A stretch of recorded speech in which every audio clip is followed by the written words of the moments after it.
Në zemrën e qytetit historik të Mantovës, mbi urat e qeta të liçenit, u zhvillua një ceremoni me rëndësi të madhe ekonomike dhe diplomatike.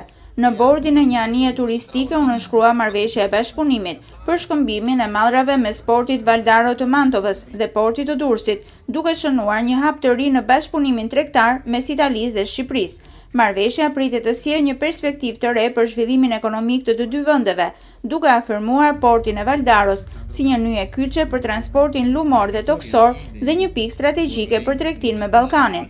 Presidenti i provincës së Mantovës, Carlo Botani, theksoi se është hera e parë në historinë e Italisë që një marrëveshje e tillë tregtare nënshkruhet me një shtet tjetër. Sot nisim një rrugtim të ri. Këtë rrugtim me ka kërkuar jo vetëm rajoni i Lombardisë, por edhe qeveria jonë, që po punojnë fort në nivel kombëtar dhe ndërkombëtar, për të ndërtuar ura bashkëpunimi në nivel kulturor, social dhe ekonomik, siç edhe kërkon plani Matei.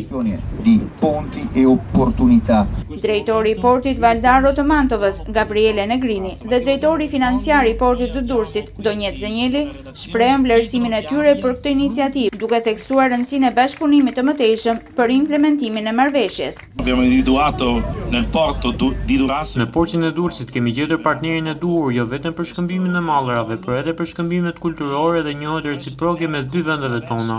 Përmes shkëmbimit tregtar, korridoreve që do të krijohen mes provincës sonë dhe Durrësit, do të zhvillojmë më tej edhe lidhjet vllazërore mes nesh, të cilat i forcojmë me marrëveshjen që nënshkruajmë sot. Jam i nderuar që gjendem këtu për të firmosur këtë marrëveshje bashkëpunimi. Nuk është një marrëveshje zyrtare, por është një impenjim që i hap rrugën një bashkëpunimi më të ngushtë në të ardhmen.